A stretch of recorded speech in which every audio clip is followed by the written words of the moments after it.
Savannah, I'm so sorry to hear about the loss of your husband. I know that this is a heartbreaking experience, but death is a part of life, and no one can escape it. I'm sure that he did the best he could. In fact, Jim's battle with cancer was a true inspiration to us all. Thanks for your condolences, Mom. Jim had been fighting cancer with incredible resilience for almost 3 years. We had our share of tears, but we also had so many happy memories. I'll cherish those memories forever. I'm still grieving, but I'm starting to feel stronger, Mom. It's a shame that you and Dad couldn't make it to my husband's funeral yesterday, though. Yes, and we're really, truly sorry about that. As we get older, our bodies start to show the wear and tear of time. Just yesterday, I had a minor heart attack which caused immense pain in my chest, and I couldn't even breathe. Your dad was worried about my health, so we decided to stay home so I could rest and he could keep an eye on me. I apologized for not being able to be there for you, Mama. I hope you understand that I've been preoccupied with my husband's funeral. You know, it took time with the arrangements and stuff. Anyways, do you feel better? Oh, yes. I took some rest and now I'm feeling much better. But Savannah, where will you be staying now? I heard that you sold all of your valuables and even your house to take care of your husband's treatment costs, huh? About that, I know this is a big ask, but I'm wondering if you would be willing to let me stay at your place for a while? I'm completely broke and I'm really struggling to make ends meet. I promise that I'll work as hard as I can to get back on my feet. I'll also start saving money to rent my own place as soon as possible. Well, we'd be glad to help you out, but I have received word that you are in a state of financial distress as a result of your association with loan sharks. Is that correct? Yes, Mom, I'm also dealing with those people. Honestly, my husband's medical expenses were too expensive for me to handle. I went to the bank, but they didn't agree to lend us any money due to my bad credit score. I really had no other choice but to borrow from loan sharks. Honestly, I can't believe that you're stupid enough to get a loan from those gangsters. I know that they've been to your house and workplace several times demanding payment, and they even beat you up a few times. Is that right? How did you find out about that? Well, if you already know, then I have no reason to hide it anymore. It's true what you just said. They began by threatening me, but their aggression escalated over time, culminating in violence. I'm sorry I didn't tell you sooner, but I didn't want to worry you or anyone in the family. Have you lost your mind, Savannah? Seriously, if I let you stay in my house, those racketeers would show up every day and cause us a lot of trouble. How will me, your father, and your brother live in peace, knowing that there are criminals who could potentially harm us? What kind of person are you? Putting your own family at risk like that. Please, Mom, just hear me out, okay? I know loan sharks are dangerous, but I'm doing everything I can to pay them back. This is a difficult time for me, but I promise it's not forever. I'll work tirelessly to pay off my loan. I'm so close to being debt-free. Then everything will be solved. Close to being debt-free? Don't make me laugh. You think I'm stupid enough to believe that? How are you going to clear your debt with the nickels and dimes you earn every month? Your monthly salary isn't even enough to cover your basic necessities, let alone paying your debt. Save your breath. Don't even bother trying to convince me to let you in my house. Please believe in me, Mom. I'm working 2 jobs and I'm cutting back on all my expenses. It'll be a matter of time until our family ends up broke because of your stupid debt. Look, I know for a fact that if I ever let you set foot in my house, you're gonna come crawling to me, begging for help with your financial issues. Or even worse, you're probably gonna rip off all of me and your dad's money. Mom, I know you're angry with me, but I'm begging you to have some sympathy for Joey. She's your granddaughter and she's only 6 years old. If we don't have a place to live, we'll be on the streets. Can you imagine your only granddaughter living on the streets? Stop whining and complaining. I'm not falling for your trap by mentioning Joey. You think you're so important because you gave birth to Joey? Well, guess what? She's not my only granddaughter. I also have your brother, Max. And when he gets married, he'll give me even more beautiful grandchildren. Okay, fine. I can understand that I'm not welcome in your house. But I'm only asking you for one favor. Can you please let Joey stay with you guys? Considering my current situation, I'm afraid I won't be able to provide my beloved daughter with enough love, care, and a good environment for her to develop both physically and mentally. I promise to make a plan to pay off my debt and not to let it impact our family's finances. Just please allow Joey to live with you guys. Well, maybe I can agree with that, but give me a few minutes to think. Wait, I just thought of something. The moneylenders also know about your daughter, don't they? Well, yeah. Why do you ask that question? So, if she stays with us, those thugs could also come to my house and use Joey as a hostage to force you to pay for your loan. No way. I don't want to deal with those criminals and be harassed by them day after day. Look, I'm not going to let you or Joey stay with us. Both of you stay away from our peaceful life as far as possible. What? How could you even say no to an innocent 6-year-old girl like Joey? She doesn't know anything, and she has nothing to do with my debt. Can you please reconsider your decision? Look, I said it, and this is the last time I'm gonna repeat myself. I don't want you or Joey to appear in my life ever again. So why don't you take matters in your own hands? Don't be a parasite and live upon your own parents like that. Mom, but... I officially announce that you and I are no longer mother and daughter. Next time when you see the moneylenders, tell that to their face so they won't disturb me or your dad. You've been a burden to us since you were born. And now you have the audacity to ask us for help? If I knew one day this would happen, I would have cut ties with you long ago. Savannah, are you there? We're in big trouble. Can you help us out? Mom, what's the matter? I thought you already cast me out and deleted my phone number. Anyways, make it quick, because I'm in the middle of my work, so I won't be able to talk to you for long. Who do you think you are to talk to your own mom with that attitude? Look, you need to help your brother because he's in hot water. You mean Max? What happened to him? Your brother's gambling addiction got him into big financial trouble. Now he got into debt because he was gambling away all of his money. He even mortgaged our house for a loan despite not affording the monthly payments.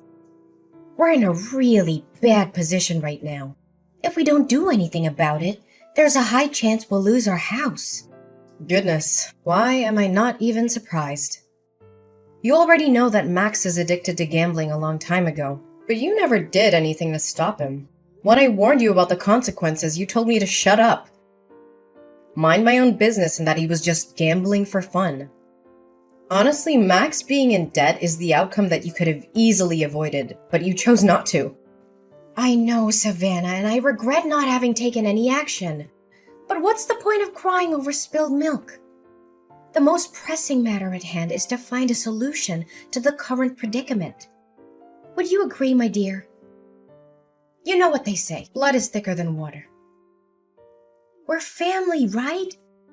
So there's no reason for you not to lend us a helping hand in this difficult time. So, after all the things you did to me, including faking being sick so you could avoid attending my husband's funeral and refusing to help me and my daughter, suddenly we become family again? Please, spare me the act. I've already seen past your mask. What? How did you find out about that? I can already see the wheels turning in your head, wondering how I found out about your malingering. Well, I came all the way to your house and I asked the neighbors myself. Unsurprisingly, they told me that you were strutting around the house like a spoiled hen as usual. I could easily guess your true intention of not going to my husband's funeral.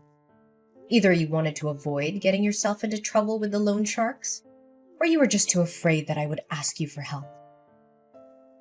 Oh, Savannah, please don't misunderstand me like that. I didn't attend the funeral because I wanted to keep you safe. I couldn't bear to tell you in person that I wanted to cut ties with you. I knew it would have come as a big shock to you, and I didn't want to add to your pain. You said it yourself. You have cut me off from your life. Why do you suddenly come back and ask me to help Max with his problems? Well, who else could I be asking other than you? You, Max, your father, and Joey are my only family in this world. And how am I supposed to help you out when I myself already have a problem with finances? Do you know that me and Joey are now living in a homeless shelter? It's all thanks to your kindness, Mom. What? Homeless shelter? You can't even afford to rent public housing or a small apartment? I thought you would have changed by now. Gosh, 1 year has passed and you're still dirt poor like the last time I saw you. If I knew that you're still living like a rat like this, I wouldn't bother wasting my time talking to you. Just get out of my life. I don't want anything to do with you anymore. Yeah, thanks, Mom. I really appreciate it. And I would also be more thankful if you don't suddenly appear in my life just to talk down to me like this. Just delete my number, whatever. Yeah, I'll delete your number even if you didn't tell me to. Gosh, if anyone finds out that I have a homeless daughter like you, I'd be so embarrassed that I could sink through the floor. Hey, Savannah, can you explain something to me? You again? I thought you already removed my number from your phone. What's the problem this time? Look, I know this sounds crazy, but Max told me he saw you getting out of a fancy car in a stunning dress. He said he was sure it was you because he recognized your birthmark on your shoulder. I don't know what to think. Maybe he was daydreaming, or maybe he mistook you for someone else. Well, he wasn't wrong. It was me. And I also saw Max searching garbage for food or something to sell. What happened to you guys? Where are you living now? Our living situation doesn't have anything to do with you. But you! There's no way an impoverished girl with a large debt like you can have an expensive car and luxury clothes like that. It just doesn't add up. How on earth could it happen? I know, this must be a joke. You may be able to fool Max, but I'm not easily misled. Well, suit yourself. You can choose to believe it or not, but it won't change the fact that I'm now living the best life I could have, alongside the people that love and care for me. I would hazard a guess that you're still finding it difficult to make ends meet. Explain to me what happened. How did you get so rich all of a sudden? Wait. Don't tell me that sex worker is your new job. Well, what else could you possibly do other than leeching off rich men? Seriously, if you don't have anything nice to say, please don't say anything at all. Anyways, back to my story. I was minding my business on my way to work when I witnessed a crime. A woman was having her purse snatched, and I knew I had to do something. I chased after the robber and was able to get the purse back. Let me guess. You found a lot of money in the purse and you just decided to keep it for yourself. How convenient for you. If I had known how quickly you can make money like that, I would have told Max to do the same thing. Could you stop interrupting me like that? Goodness, you're just as impolite as the last time we talked to each other. Fine. Go on. I can't believe you dare to talk to your own mom in that manner. Okay, so after I returned the purse to the woman, she invited me to dinner.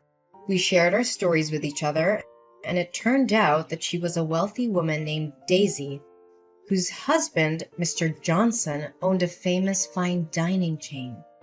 Mr. and Mrs. Johnson couldn't have children together, so after hearing my story, they expressed their sympathy and decided to adopt me as their daughter and Joey as their grandchild. They were also kind enough to help me pay off the rest of my loan. Whoa, hold on right there. So you're telling me you were adopted by a wealthy family? I thought that only happened in fairy tales. How could you strike it lucky like that? This is totally unfair. You're living the high life while we're stuck living in a tent on the streets. Unacceptable! Well, I guess that's what they always say. When one door closes, another one opens. Actually, it's not unfair at all. In fact, you guys got exactly what you deserved. You ruthlessly told me that you no longer considered me as your daughter anymore. And neither Dad nor Max lifted a finger to stop you. You were all on the same boat, determined to kick me out of the house without even a moment's hesitation. What's even more devastating is that after finding out I was living in the homeless shelter, you didn't offer to help me. On the contrary, you even had the nerve to turn your back on me one more time. Honey, I know what we did was totally wrong, but we don't deserve to be punished like this. Look, Savannah, Mrs. Johnson seems like a kind woman who would be compassionate to what we're going through at the moment. Would you please ask her to adopt your brother as well? Maybe then she would let us stay in her big house. Abigail, you really have no sense of shame, do you? Why would Mrs. Johnson adopt Max when he still has his biological parents on his side? You and the rest of our family abandoned me when I needed you the most. And now that my life is finally starting to look up, you come crawling back to me, expecting help? What kind of person are you? Honestly, you shouldn't have shown your face at all. Savannah, please have mercy on us. I never thought things would turn out this way so quickly. Please think about all the years I've spent raising you to be the beautiful young woman you are today. I appreciate all the time and effort you put into raising me, but I can't forget how you abandoned me when I needed you the most. You were the one who cut ties with me, and you treated me like I was some kind of plague. You didn't even bother to weather the storm with me when I was at my lowest point. Honestly, how could you do that to your own flesh and blood? I know. But please think about Joey too. I bet she misses seeing her uncle and grandparents very much. You know what? I was the one who introduced you to Jim, your late husband. Do you remember that? You two were so good together, and all of your friends were so jealous when you got married to Jim. Yeah. You wanted us to become a couple because you were after his money. But then you strongly disapproved of our marriage when you found out he was an orphan. And after we got married, you encouraged me to divorce him when he got sick and his company went bankrupt. But I was determined to stand by my husband's side. So now you want me to thank you for introducing me to Jim? Oh, come on, sweetheart. Don't you see? Everything I did was for your own good. If you had divorced Jim like I told you to, you wouldn't have been deep in debt like you were back then. It was you who chose not to take my advice. So why are you blaming me for not helping you, huh? Look, just have a word with Mr. and Mrs. Johnson. Tell them to let us move into their house. Seriously, after getting to know how you treated me, Mrs. Johnson was livid with you. I don't think she even wants to see your face. So don't waste your time begging anymore. It's no use. Why did you appear at my wedding? I don't recall having invited you. And more importantly, how did you find out about it? Oh, Savannah. You might not know it, but I was watching over you the whole time. I know everything about you and your new family. You mean stalking me? Good joke, but serious talk here. You could have chosen anyone. But why an ordinary cashier like Michael? That part I can't understand. I mean, I didn't even know that job exists. Well, there are more important things in a marriage than money, you know. Michael always lights up my world with his positive energy, and we truly love and cherish each other. By the way, I've had enough of your constant texts and calls. I'm also tired of you showing up at my front door and making a fuss. I know Max got himself into trouble again, but ain't no way I'm gonna help you guys. I've already agreed to send you a monthly allowance and rented you a small apartment. That's the best I can do. Please help us, dear daughter. Max got back to his old way again. He swindled the money you sent me, gambled it all away, and ended up in debt again. And I can't believe he was stupid enough to actually steal a car and got caught by the police only 30 minutes after that. Now the victim demands $50,000 for restitution, or else your brother will be sentenced to 5 years in prison. Please do something about it, Savannah. I know you told me about that, but this time I'm not gonna help you anymore. It's all your fault that he became like this. You didn't do or say anything to stop him, and you tolerated each and every one of his crimes. Now it's time for him to man up and take responsibility for his actions. Please, honey. You know Max is my precious son. I can't stand seeing him being locked up in jail like that.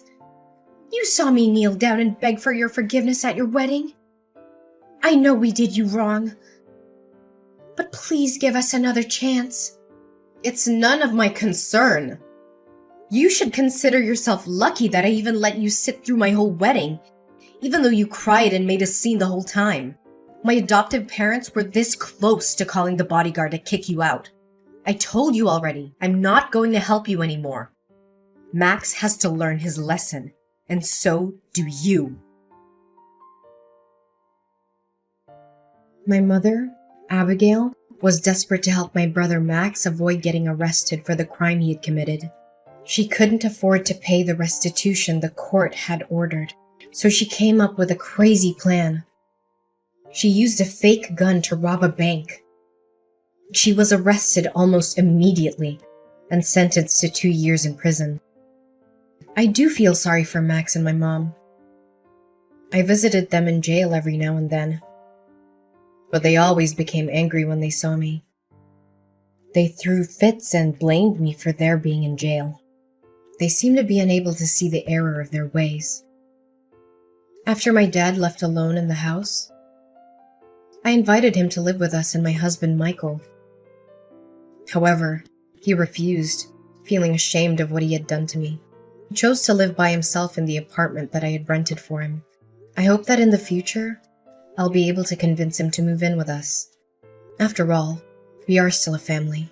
Looking back at everything I went through, I am so grateful for my life. There were times when I thought I couldn't make it, and I even considered suicide. But I found the courage to overcome tremendous challenges in life. I hope that my story can inspire others who are still fighting their own battles, no matter how difficult things may seem. It's important to never give up. There is always hope, and you are not alone.